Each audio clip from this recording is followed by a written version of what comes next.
Hello everyone. This is a little, I guess, introduction module for ENG6810 Theories of Text and Technology, Module 12, which is Archive and Memory. We will most likely have a presentation as well for this, and I'm going to try not to preempt the presenter or anything like that, but I do want to kind of go through what I have in this module that I'm hoping that you pick up on.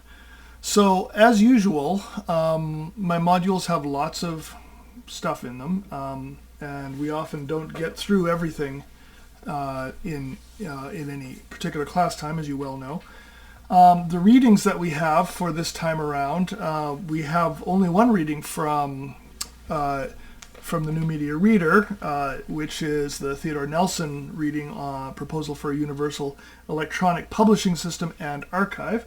We have a chapter from the Key Concepts New Media book, which we've been going through, the one on archives from there, and then I've included one more reading. So it's really fairly light reading for this time around.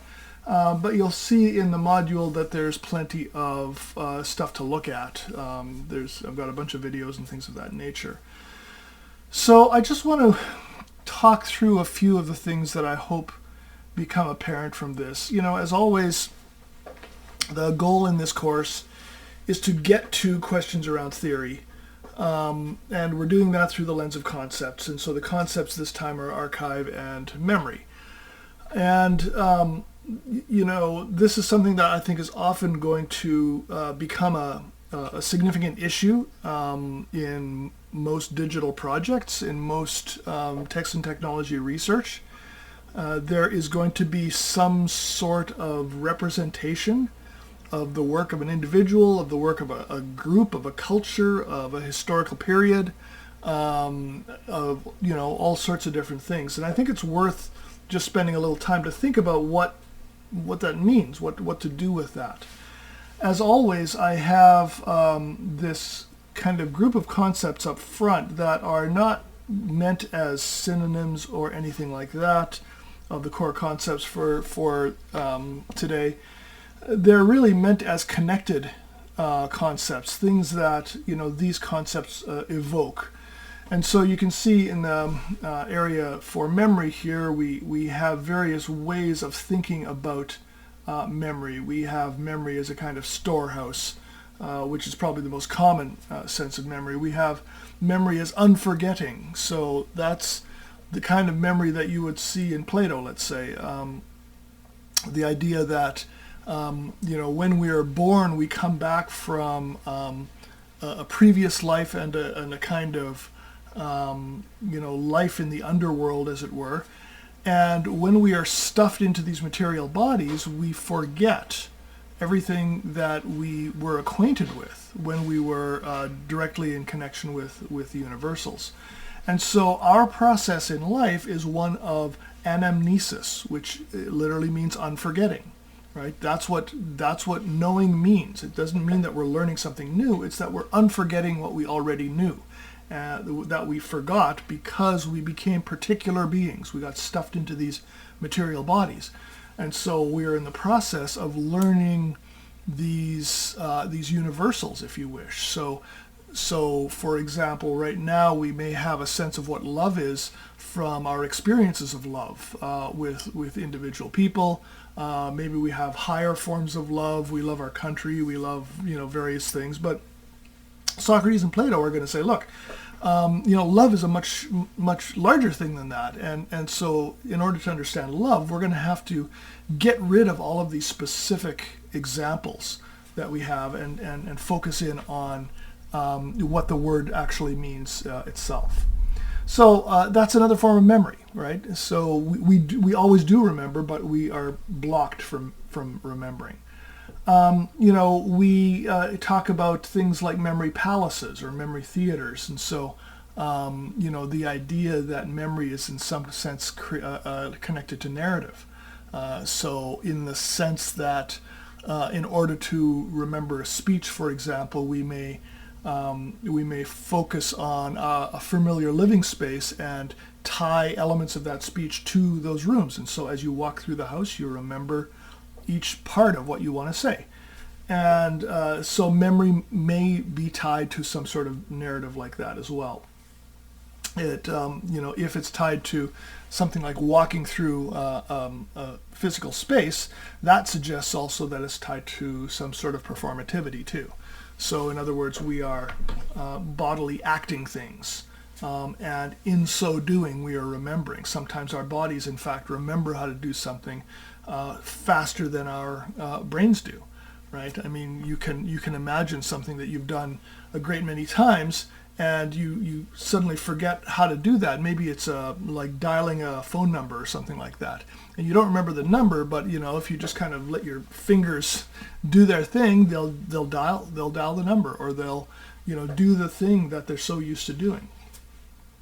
We have ideas of memory tied to what you might call memorialization.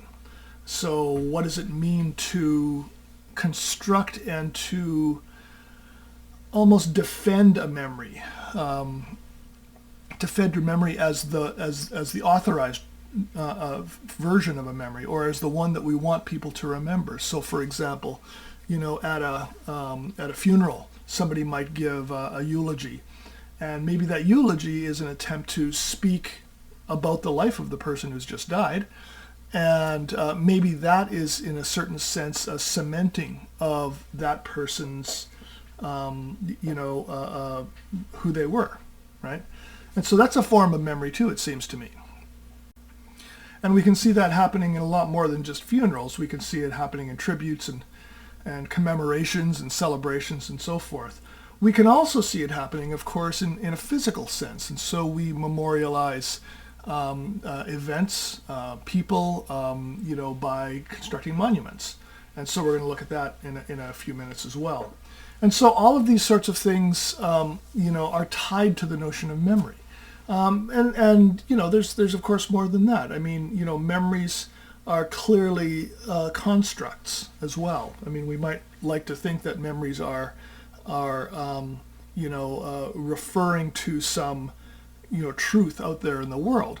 But it's been, psychologists are pretty well shown, I think, that whatever we consider memory to be is a construct, at least in the sense that we are not including absolutely everything, and sometimes we're even altering elements of something in order to bring a kind of truth out that's not as apparent as if we just kind of report on the facts. And of course, sometimes that can lead to what we might think of as false memories. Or repressed memories or things of that nature. Sometimes people may claim to remember something which never actually happened. If something is repeated often enough, somebody can adopt that as a memory of their own without it ever actually having happened. What they're remembering, in effect, is the repetition over and over again of themselves or others, saying that this thing happened. So there's a lot that goes into memory. I mean, and there's a lot more than that. I mean, I've barely scratched the surface on memory. If we're going to think about archives, that's clearly tied to memory in a certain sense. I think maybe the place to start with that is to think about, some archives that we know about. And so we could look to maybe one of the one's tied to a reading, that is the Nelson reading of Project Xanadu. So that's in a certain sense an archive. It is a sense that our texts, when they are kind of hyperlinked, form a kind of interrelated set of connections that we can use. And so, Project Xanadu is sometimes called the world's longest vaporware because it's been promised to be launched for really decades and has not exactly come to fruition in the kind of full-fledged manner that Ted Nelson imagined that it would. But we're going to talk a bit more about that in a moment. But I've got lots of other kinds of archives listed here. I hope all of these links work, but I'm not sure that they all do. including the National Archives, and that's something that's, we're thinking about right now in the current political climate, because a number of people that are part of the National Archive have been fired by the current government. And so that's worth raising the question about what effect that has on our ability to gather historical information about the country, about the information that currently exists there, about what might get changed or altered. It really introduces us to the question of what an archive does and what it's for. And so maybe the kind of place to look is the New Media book chapter on archives here, where they really talk about Derrida and Foucault, I think, and in my reading at least, they're not huge fans of Derrida, which is fine, but they really try and get at this idea of what an archive is in its kind of original form. That's what Derrida is interested in archive fever. And so, originally it is not just a collection of things. I mean, we might think of an archive as being a collection of stuff. Maybe it's a random collection, or maybe it's a thematized collection of some sort. But originally it really is a collection that is tied to the powers of state, and that really, in some sense, tell the story of that state, tell the story of those who, want a particular kind of story told. And so they have guardians. Derrida calls them the archons. And so these archons are those people who, in a certain sense, defend not just the archive itself, but they defend the kind of narrative that's being told about something. So we can see an example of this in modern times with the aftermath of 9/11 and the attempts to, memorialize what happened, especially at the Twin Towers. There were huge battles over how to memorialize those events. There were some who wanted an extremely political, an extremely kind of ethnocentric battle, aimed at all Muslims as being the culprits in these events. That is, of course, not the case. It was extremist Islam, which is, like any faith system, there are extremists. So there was a huge battle over what you did or what you could do in order to memorialize those horrible events of September 11th, 2001. And so what they ended up with, and I don't know if any of you have been there, but there is a kind of museum or memorial in the place where the Twin Towers stood. And so there's a lot of kind of elements of the towers, including twisted metal, and they tell the story of the events of that day. They tell the story of what happened afterwards. They don't particularly focus on those who perpetrated those events. They do tell the story of what happened at the Pentagon. A plane crashed there. They tell the story of the plane that crashed in Pennsylvania. And so in a certain sense, they try and tell a story which looks like America bruised, battered, but still standing tall and proud, and we can rebuild and recover from these events. So there's that kind of life-affirming, if you wish, story, or nation-affirming story that comes out of that. Obviously, you could tell a lot of other kinds of stories about those events. You could tell stories about the causes, the immediate causes, the more structural causes, the causes that go back decades. You could tell a lot of different kinds of stories about who rallied to help people and who didn't. You could tell stories about the government's involvement or lack of involvement. You could tell just a million different kind of stories about this. But they had to make some choices. What do you do in a kind of public memorial setting in order to memorialize these horrific events? And remember also that these are not events that are easy to memorialize, let's put it that way. You know, this is not the formation of a nation, right? This is not like a memorial to remember the formation of the United States or something like that. This is a memorial to remember great pain and great suffering and great outrage and anger and all of those sorts of things. And so it would be easy to whip those emotions up, right? To kind of keep those emotions alive. And it's, you know, if you've been through that site, you know, I think you recognize that that's not really what they're trying to do. What they're trying to do is to put it in its place and move past it. And so that's a certain kind of narrativization, it seems to me, of a historical event. And it is a certain kind of archive as well. What they include in that archive are statements from people. There are letters there. There are statements after the fact from survivors. There are statements from those first responders, some of whom died because of injuries that happened there, or longer term, you know, things like respiratory disease and things of that nature. You know, so there are a lot of ways of humanizing that kind of event at the time. And so it's an interesting kind of example of Derrida's archive and the archon. I mean, it's worth asking, who is the archon? Is there an archon? Is there somebody who wants a particular story to be told? Which stories are not told? You know, are there other kinds of stories that could be told? What happens, let's suppose we, you know, go down 100 years from now. What kind of stories do you suppose will be told then? You know, how do those stories evolve over time? From, you know, the few days after the event to 10 years to 20 years to 30 years to 100 years. You know, what different kinds of things will be seen as important, will be seen as preserving, will be seen as contributing to the narrative.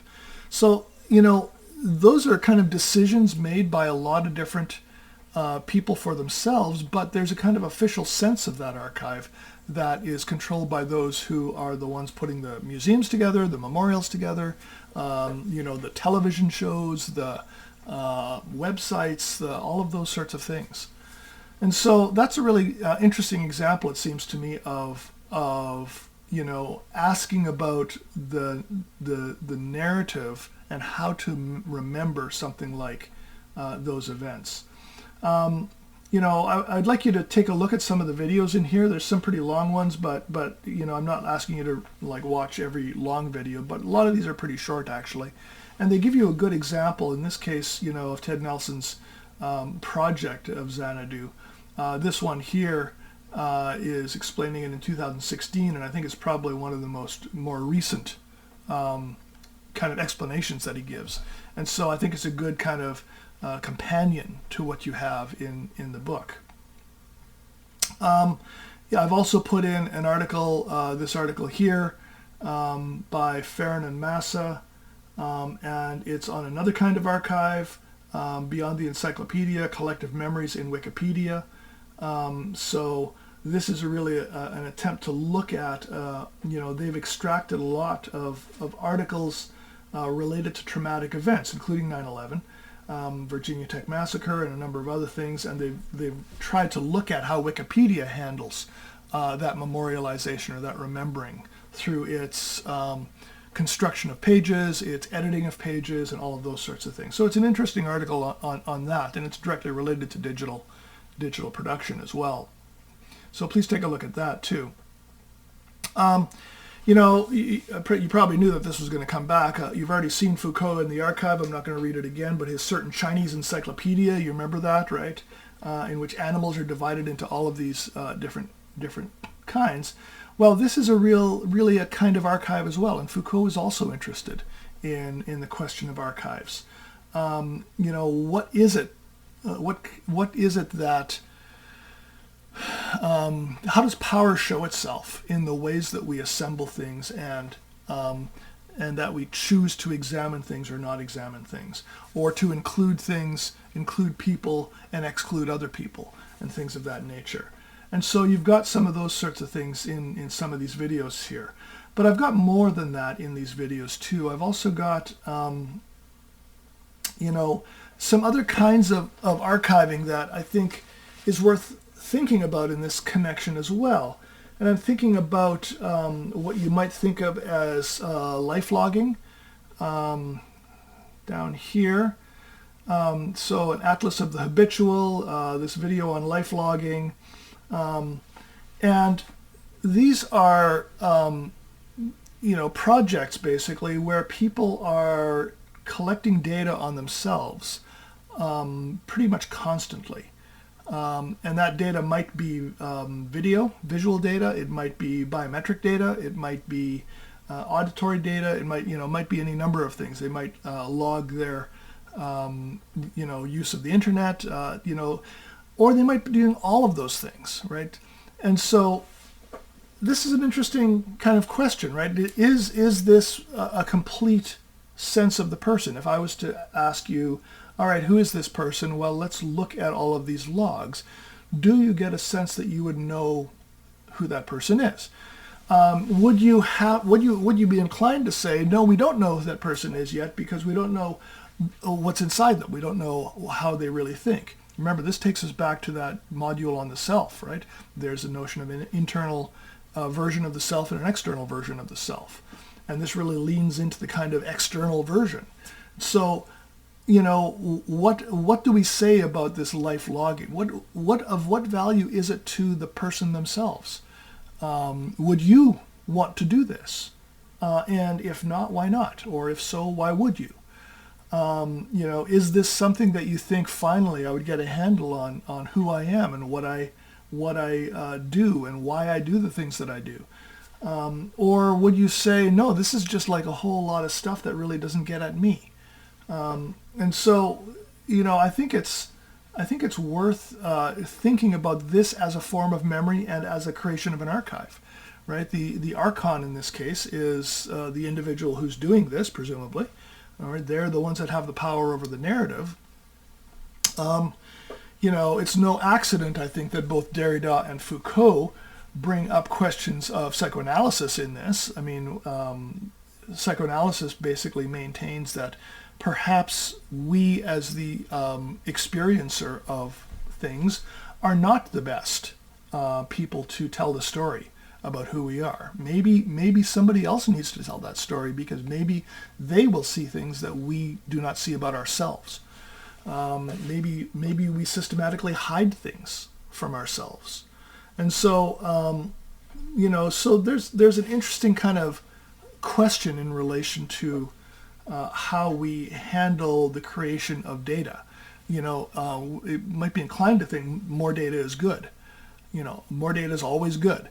But what if it isn't, right? What if in fact, more data just serves to confuse things rather than clarify things? Or what if more data is just more stuff to sift through? So, these all go into the question of how memories are created and how archives are created. This video down here in the bottom right corner, the myth of the unbiased search result, I think, it's probably not telling any of us anything we don't already know, but, it's worth a look anyway. I think it has some great examples of the ways in which, if we expect the internet to be our archive, we have to deal with the question of what bias actually looks like.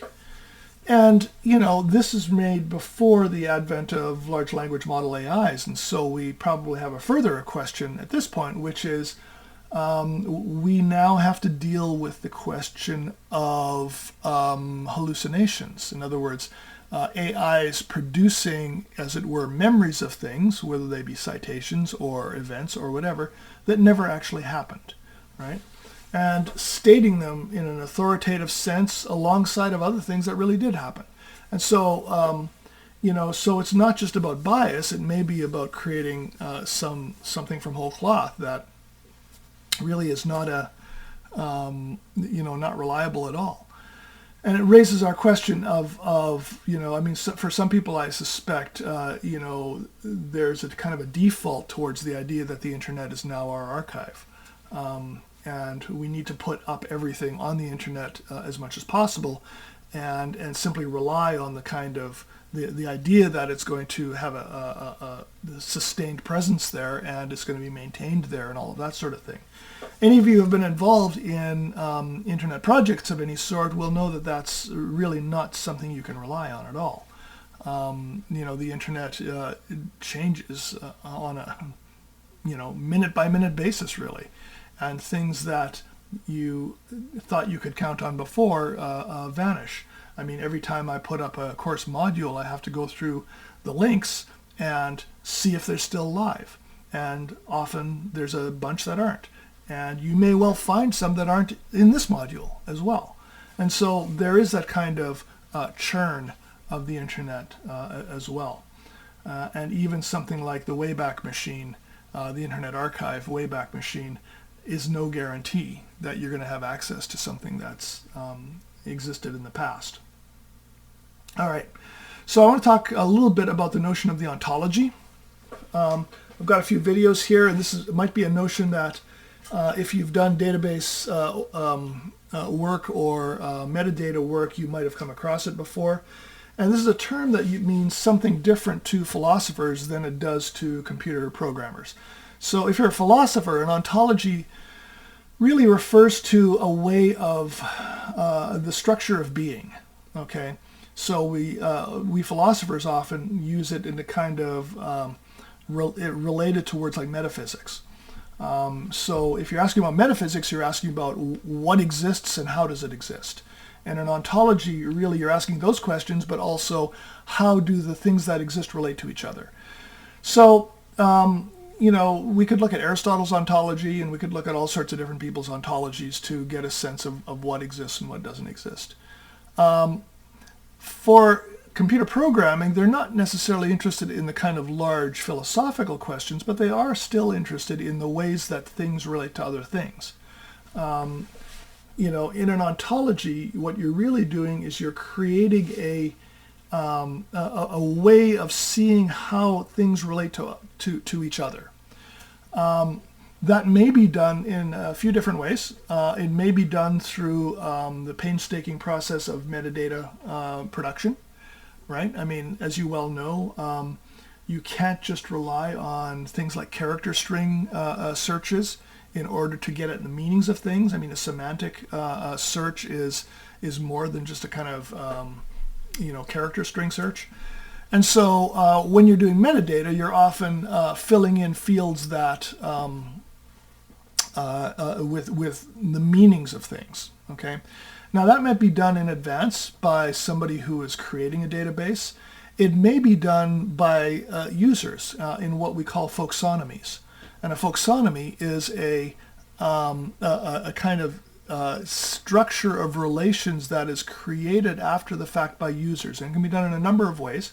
It could be done through just liking, or like that kind of basic sort of thing. You could be asking people to make those connections in a literal sense in some project or other. There's a lot of different ways that users can contribute to creating a folksonomy like this. So the ontology, in a certain sense, is a certain way of thinking about our modern sense of archive. We are in a way figuring out what relates to each other and what doesn't. And it kind of raises some interesting questions, and I'd like you especially to look at this video down in the kind of bottom right corner here, the Indigenous Ontologies and Digital Humanities Databases. So this is a researcher in Australia who is interested in the ways in which Indigenous people in Australia have thought about their own reality, and particularly through the kinds of narratives that they use and so forth. And he makes a case, an interesting case I think, that simply trying to put those narratives, those stories, into a kind of database and then kind of link them together the way we might think to do in the West usually, in terms of themes and figures and things of that nature, he makes the case that that really just completely misses what Australian Aboriginal people are trying to do with their ontologies, because their ontologies are much more, if you wish, enacted. They're not about sets of beliefs of something. They're about what you do in the world. And so he makes the case that in order to create an ontology like that, we would have to have an entirely different concept of what a database can do or should do. And so I think it's a great example of thinking about how to shake up our sense of ontology. See, here's one of the problems with an ontology. We all have one. We all come to data with a certain sense of how the world works. And it's very easy for us to just kind of implant that, our own sense of how things work, to impose our own sense on the data that we have. And that may well do some serious damage to that data. That may completely misunderstand that data. I can certainly say that, in the history of, colonial encounters in Africa, that's been the case more often than not. People have looked for, belief systems of some sort or ways of thinking about a particular local group, and with a view to converting them or controlling them, or even just basically setting up treaties with them or something like that. And many, many, many of those attempts at understanding those local groups really ultimately misunderstood those groups. And the colonizers who were coming in didn't really have the tools to reflect on their own misunderstanding. This is something that anthropology has developed much more, especially in recent decades. Anthropology is much more aware of the kind of baggage that the researcher may bring in to the cultures being observed, and really has some tools to try and set those to the side and actually listen or understand who you're actually talking to. So that's an interesting kind of aspect to ontologies here. They can be the fact that we all have them without even ever actually thinking about what they are means that they can be easily imposed on others. All right, so let's get to talk just a little bit about memory and history, and we've already really talked about this to some extent. We've already talked about what it means to memorialize an event or a person or something like that, and we can certainly look at the history of attempts to memorialize, let's say, the Civil War or something like that, by putting up statues of Confederate generals and things of that nature. So I guess what's worth remembering is that history is always contested. That may not look like it when, let's say historians publish books and it looks all very well researched and here's the definitive account of something. But every, historian worth their salt knows that this is not the last word on whatever topic they're talking about.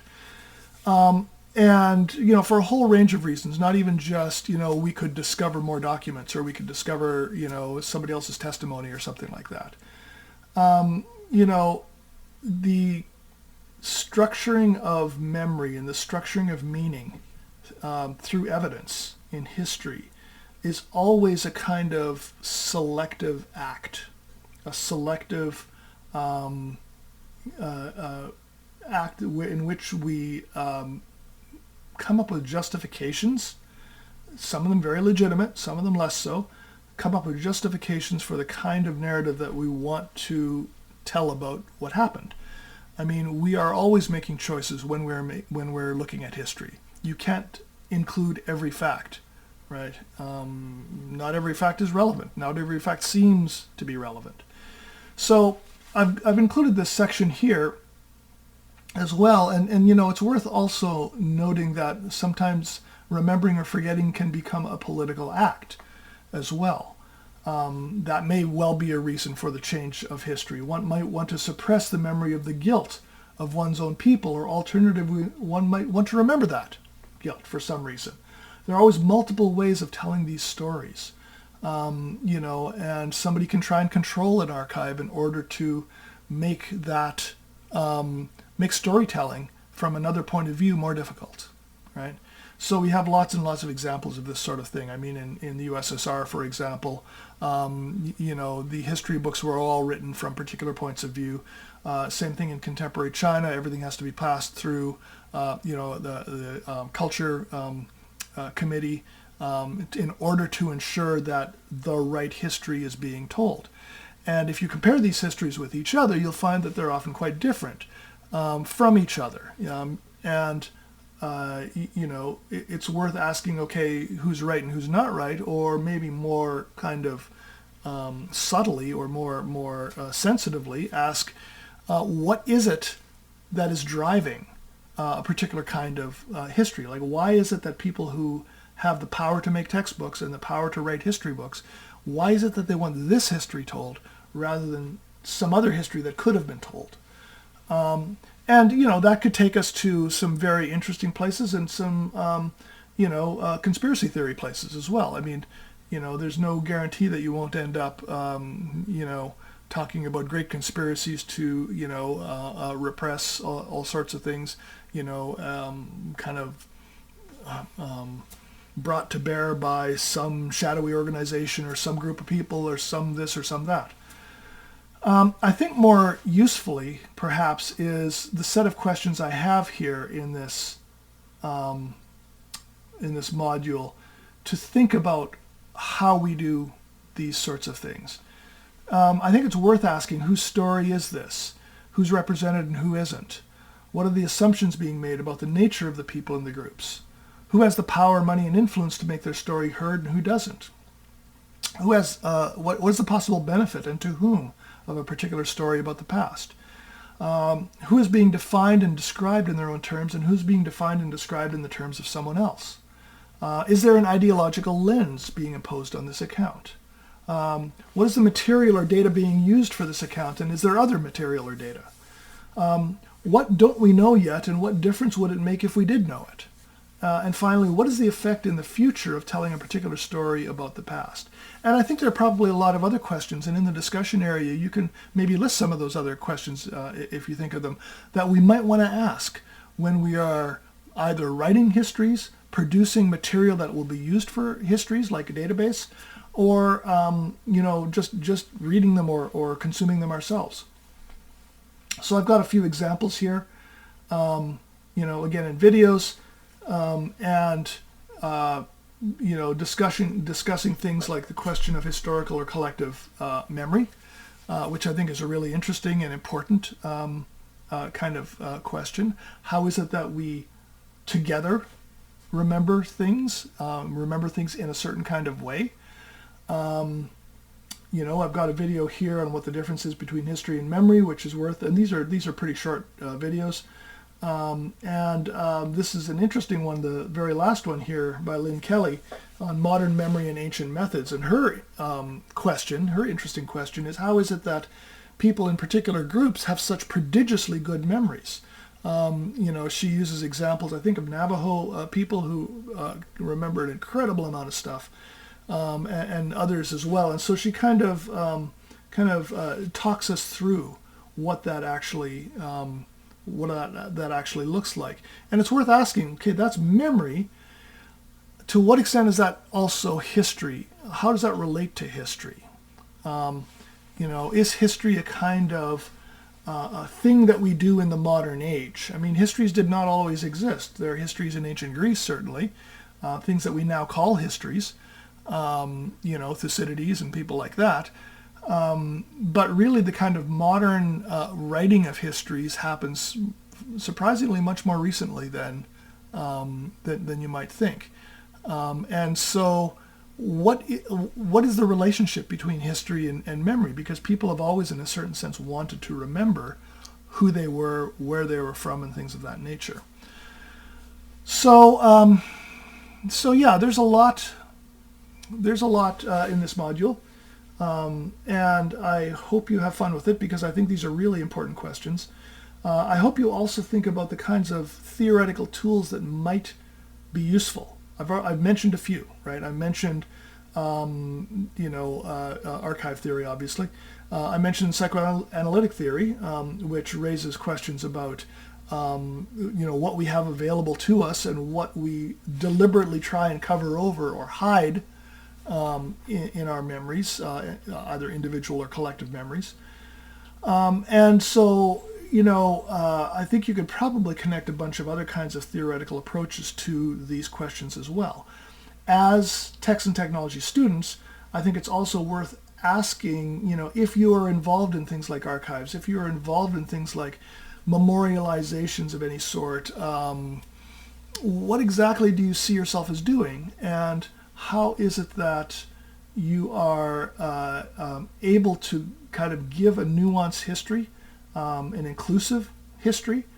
There are plenty, I think, now who would want to impose a particular view of history on the world, and are going about it in a lot of different ways. I think what is going to become apparent is that that's extremely difficult to do. People have ways of remembering that isn't easily controlled.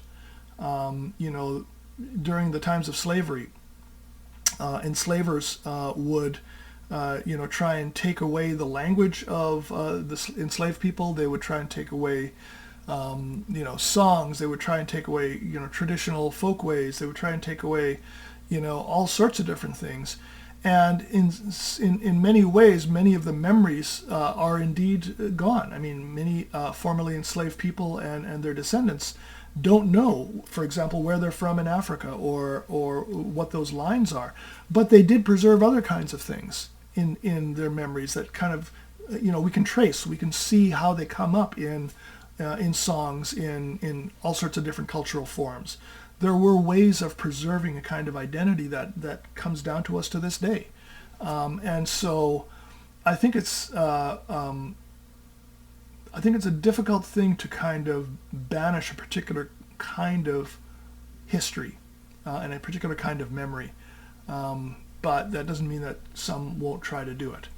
Right. Anyway, so I do have the discussion area open, and if you are interested in kind of jumping off of any of these points, that'd be great. I'd love to see what you have to say there. So thanks very much, everyone.